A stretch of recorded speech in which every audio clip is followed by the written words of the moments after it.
بھارت میں دیکھیں تو ایبسولوٹ ٹرمز میں ان کی جو انفارمل اکانومی ہے وہ ڈنمارک یا ملیشیا کی تمام اکانومی سے زیادہ بڑی ہے، کیونکہ وہ ملک ہی اتنا بڑا ہے، اس میں ہر قسم کی انفارمیلٹی چل رہی ہوتی ہے، ان کی سرکار کو بھی نہیں پتا. اور پھر انہوں نے اس طرح کی ڈیمونیٹائزیشن ٹائپ کے پروگرامز عائد کیے تھے جس سے کہ روپے کے نوٹس غائب ہو گئے.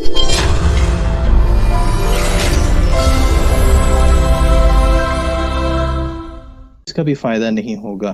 ایف اے ٹی ایف نے ہر قسم کی سختی عائد کی ہے پاکستان پہ، اور جرمانے بھی عائد کرنے کو تیار ہے اور بلیک لسٹنگ کرنے کو بھی تیار ہے.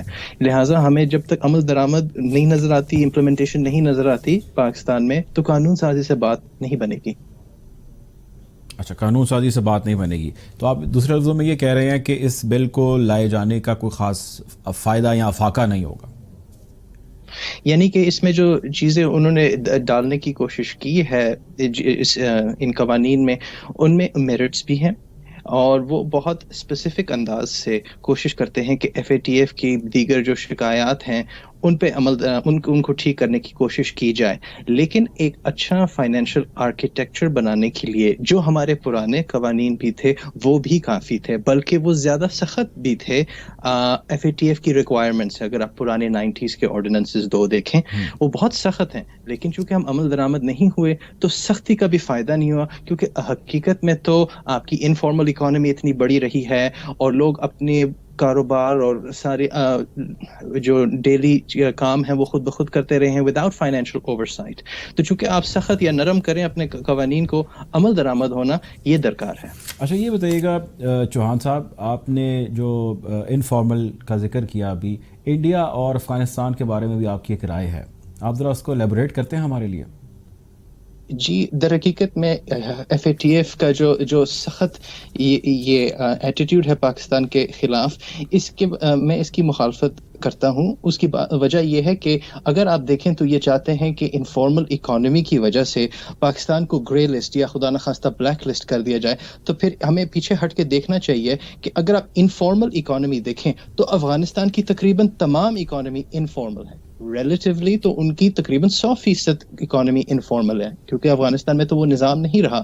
اور بھارت میں دیکھیں تو ایبسولوٹ ٹرمز میں ان کی جو انفارمل اکانومی ہے وہ ڈنمارک یا ملیشیا کی تمام اکانومی سے زیادہ بڑی ہے، کیونکہ وہ ملک ہی اتنا بڑا ہے، اس میں ہر قسم کی انفارمیلٹی چل رہی ہوتی ہے، ان کی سرکار کو بھی نہیں پتا. اور پھر انہوں نے اس طرح کی ڈیمونیٹائزیشن ٹائپ کے پروگرامز عائد کیے تھے جس سے کہ روپے کے نوٹس غائب ہو گئے چند ڈینومینیشنز کے.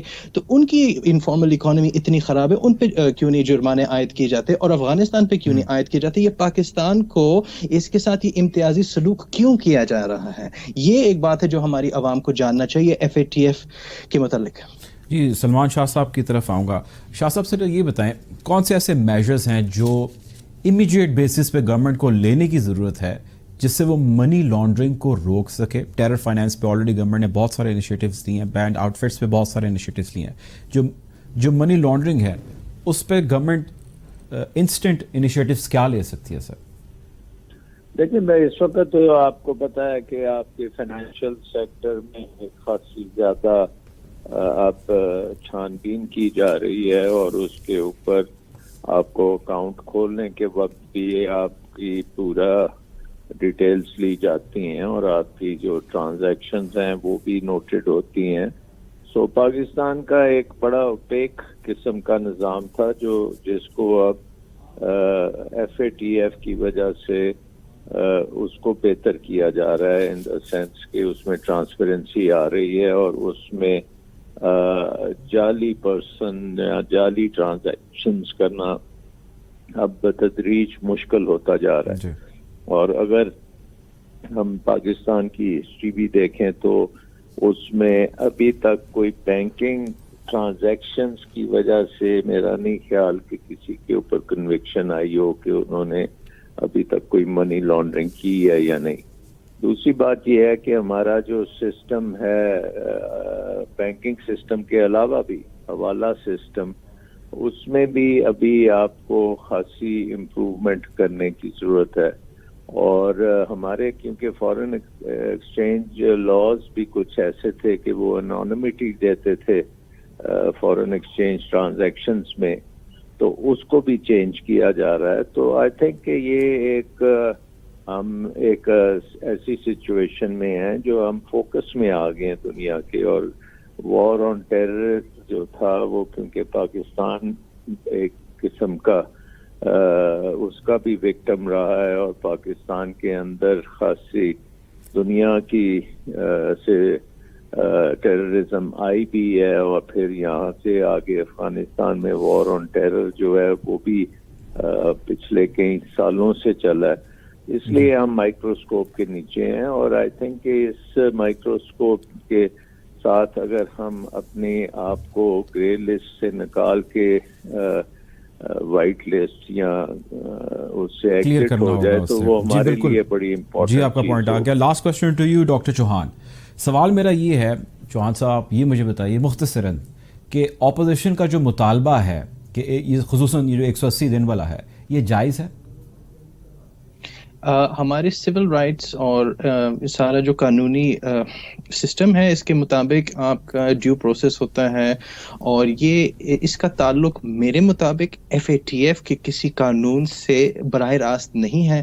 ان کو اگر آپ حذف کر دیں اس قانون سے اور آپ FATF کے جو ہیں مطالبات ان پہ اگر آپ توجہ لائیں تو یہ زیادہ آپ کے لیے مثبت ہوگا. لیکن ان قوانین میں اگر آپ بے شمار اور چیزیں ڈال دیں تو پھر اپوزیشن کی ایک نیچرل مخالفت تو ہوگی, اور اس وجہ سے وہ کہیں گے کہ ہم نے تو FATF کے خلاف نہیں کیا, ہم نے تو ان دیگر اور چیزوں کے خلاف ایک مخالفت اور یہ ان وجہ سے مسترد کیا ہے. تو ان کو مکس کرنے سے قوانین کو ہمارا تھوڑا سا ایشو ہو گیا. ایک بات ظاہر ہے کہ پاکستان کا جو فائنینشیل سسٹم ہے اس میں بہت بڑے بڑے مسائل ہیں, کیونکہ اگر کوئی بھی اکاؤنٹ یہاں پہ کھول لے اور اس اکاؤنٹ میں پیسے ڈال کے ٹرانسفر کر دے, باہر بھیج دے, باہر سے ایسے ہی پاکستان آ جائیں اور وہ شخص جو ہے اس کی آئیڈینٹی بھی نہ پتہ ہو اور کسی ایسے بندے کے اکاؤنٹ میں آئیں جس کو پتہ ہی نہ ہو کہ اس کے اکاؤنٹ میں پیسے آئے ہیں, تو یہ تو ظاہر ہے کہ پھر آپ کے نظام میں بہت کمزوریاں ہیں. شاہ صاحب منی لانڈرنگ کی جو آپ بات کر رہے ہیں اس پہ آلریڈی میرا سوال وہی میں دہراؤں گا کہ ہمارے ہاں قوانین موجود ہیں. ہمارا اکنامک سسٹم آپ نے بتایا کہ جو وہ سپورٹ نہیں کرتا ان ساری چیزوں کو, تو ہمیں ہم قانون بناتے جائیں گے سر, اسی سے ہوگا فرق پڑے گا, یا ہمیں کچھ اور کرنا چاہیے, انہی کے اوپر امپلیمنٹیشن ٹھیک کرنی چاہیے؟ نہیں, اگر تو ہمارے یہ ہے کہ آپ نو یور جو کسٹمرز ہیں جو ہوتے ہیں وہ بھی نہیں آپ نے چیک کرنا, اور اگر آپ نے کوئی اکاؤنٹس کو استعمال کی ہے تو وہ ہمارے قانون جو ہیں وہ اجازت دیتے ہیں ان چیزوں کو کرنے کی, کیونکہ وہ it's not a criminal offence to do it. تو پھر ان چیزوں کو دائرے میں لایا جائے گا قانون کے, اور اس میں پھر بتایا جائے گا کہ یہ واقعی کرمنل اوفینس ہے اور اس کے تحت پروسیکیوشن ہو سکتی ہے. سو آئی تھنک کہ اس میں دیکھنے کی تو یہ بات ہے نا کہ آج تک کوئی پروسیکیوٹ ہوا ہے اس چیز میں یا نہیں, کیونکہ یہ بھی وہ FATF ڈیٹا دیکھتی ہے کہ اگر آپ کے پاس قانون موجود بھی ہے تو کیا وہ قانون کے تحت کوئی کنوکشن کبھی ہوئی ہے یا نہیں ہوئی, اور کیا وہ کوئی افیکٹو قانون ہے یا نہیں ہے.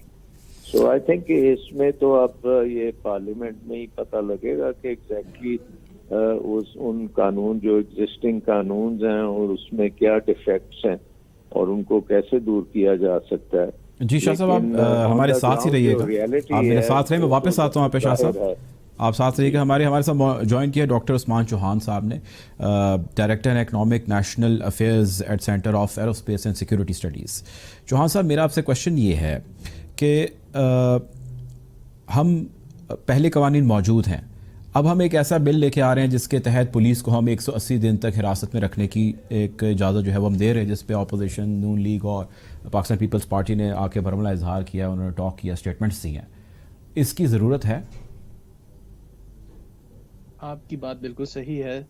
پہلی بات تو یہ ہے کہ قوانین موجود ہیں, کافی عرصے سے موجود ہیں, 20-30 سال سے, اور جو آپ نے فہرست درج کی تھی وہ بالکل صحیح ہے, لیکن ان پہ عمل درآمد چونکہ ہم نہیں ہوئے تو اب یہ موقف پیدا کیا جا رہا ہے کہ ایک نئی قانون سازی سے ہمارے مسئلے ٹھیک ہو جائیں گے. در حقیقت اگر اس نئے قانون پہ بھی ہم عمل درآمد نہ ہوئے تو اس کا بھی فائدہ نہیں ہوگا. FATF نے ہر قسم کی سختی عائد کی ہے پاکستان پہ اور جرمانے بھی عائد کرنے کو تیار ہے اور بلیک لسٹنگ کرنے کو بھی تیار ہے.